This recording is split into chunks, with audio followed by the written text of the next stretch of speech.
Hello, I'm David Eads with a summary of the BBC World News. Hong Kong's government has suspended indefinitely its controversial plan to allow extraditions to mainland China.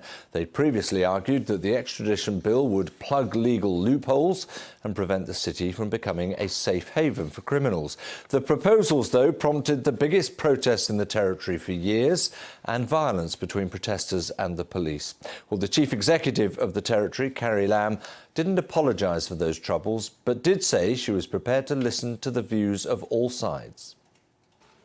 After our repeated internal deliberations over the last 2 days, I now announce that the government has decided to suspend the legislative amendment exercise, restart our communication with all sectors of society, do more explanation work, and listen to different views of society. I want to stress that the government is adopting an open mind to heed comprehensively different views in society towards the bill. The Secretary for Security will send a letter to the Legislative Council President to withdraw the notice of resumption of a second reading debate on the bill. In other words, the Council will halt its work in relation to the bill until our work in communication, explanation, and listening to opinions is completed. We have no intention to set a deadline for this work and promise to report to and consult members of the Legislative Council panel on security before we decide on the next step forward. Clear message there from Carrie Lam. Let's get the latest from our correspondent Steve McDonnell, who's outside Government House in Hong Kong. Steve, as far as the demonstrators and protesters will be concerned, it may not be everything they wanted, but it's a pretty big step, isn't it?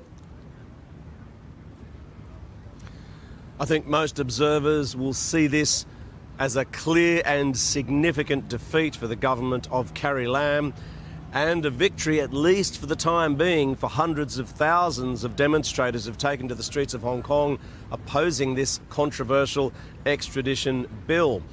Now, Carrie Lam says that she'll be listening in this interim period and there's no deadline for the reintroduction of the bill. And so for that reason, it's not over yet.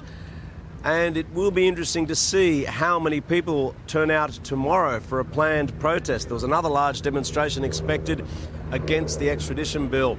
Now that it's been shelved for the time being, I think this is a move by the government to try and take some of the heat out of the issue. And certainly we did hear Carrie Lam saying she was hoping that this was going to help to restore peace and calm to the city in Hong Kong. But, you know, a lot of ill will still surrounds this issue, not the least of which is because we saw first this very large demonstration, 1 million people a week ago. The government ignored this. Then this second clash around where I'm standing, actually, where tens of thousands of protesters were cleared out of here with the use of tear gas, pepper spray, rubber bullets. There were injuries, quite violent clashes. And so it'll be a while, you know, at least for this the feeling, the ill will to go away, if you like, in relation to this extradition issue. And you know, we've heard Carrie Lam say she still thinks it's the right thing to do, to be able to send people to mainland China to face trial in courts controlled by the Communist Party. Steve, thank you very much indeed. Right, let's pick up on some of the other news around the world today. President Trump has dismissed Iran's insistence that it had no involvement with the attacks on 2 oil tankers in the Gulf of Oman.